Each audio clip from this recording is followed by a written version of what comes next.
కడప జిల్లా బద్వేల్ నియోజకవర్గం అట్లూరు మండలం కమలకూరు గ్రామానికి చెందిన మాజీ సర్పంచ్ వడ్డమాను మునిస్వామి, మాజీ ఎంపీటీసీ వడ్డమాను ఉమాదేవి వైసీపీని వీడి తెలుగుదేశం పార్టీలో చేరారు. కమలకూరులో జరిగిన కార్యక్రమంలో కడప జిల్లా టీడీపీ అధ్యక్షులు భూపేష్ రెడ్డి, బద్వేల్ నియోజకవర్గ టీడీపీ ఇన్ఛార్జ్ మంచూరి సూర్యనారాయణ రెడ్డి వారికి టీడీపీ కండువాలు కప్పి పార్టీలోకి సాదరంగా ఆహ్వానించారు.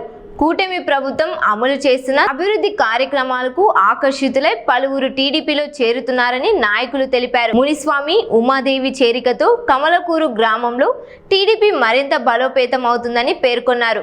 పార్టీలో చేరిన ప్రతి ఒక్కరికి సముచిత గౌరవం కల్పిస్తూ పార్టీ అభివృద్ధికి కలిసికట్టుగా పనిచేస్తామని తెలిపారు.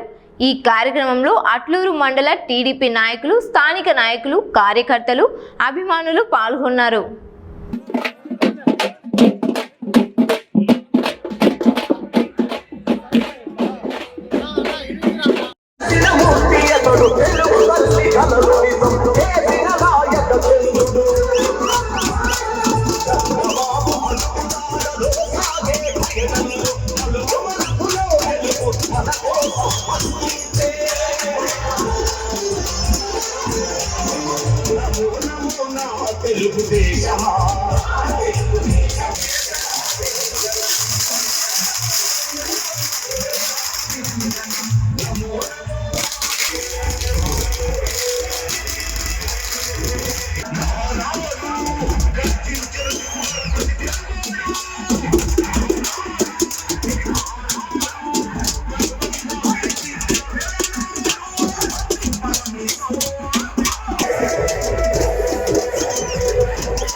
హలో,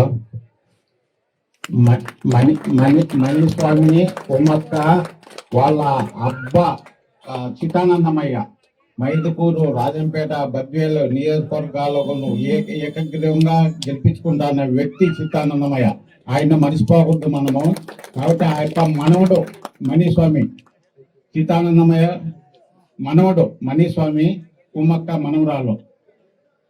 మనం ఒక శివరామకృష్ణరావు మాట చెప్తున్నాం కానీ అంతకుముందు వాళ్ళ ఆయన చితానందమయ్య 62లో ఆయన మర్చిపోకూడదు. మనం గ్రామానికి ఇచ్చేసినటువంటి కడప జిల్లా తెలుగుదేశం పార్టీ అధ్యక్షులు భూపేష్ రెడ్డి గారికి, తర్వాత అలాగే డాక్టర్ రాజశేఖర్ గారికి, జబీబుల్లా గారికి, మన ప్రియతమ నాయకులు, మనవాడు, మన ఊరివాడు, మన ప్రాంతం వాడు, మామ అంటారు, మీరు చిన్నాయన అంటారు, అయ్యా అంటారు. నేను ఎంతమందిని, మాకు బ్యాంక్ ఉంది కాబట్టి నేను వస్తూ ఉంటే బ్యాంక్ వాళ్ళని మాట్లాడి సూర్యనారాయణ మా మామ అంటారు, లేకపోతే సూర్యనారాయణ మా చిన్నాయన అంటారు. ఈ రకంగా ప్రతి ఒక్కరికే ఆయన ఎంతో ఆలంబనగా ఉన్నాడు. కాబట్టి నేను ఒక ఆలోచన చేసినాను. శివరామకృష్ణారావు గారు 30 ఏళ్ల రాజకీయ జీవితంలో మన ఊరిని ఎంతో అభివృద్ధి చేసినారు. ఒక పశువుల ఆసుపత్రి కానీ, హై స్కూల్ కానీ, బ్యాంక్ కానీ, సబ్ స్టేషన్ కానీ ఇవన్నీ తెచ్చినారు.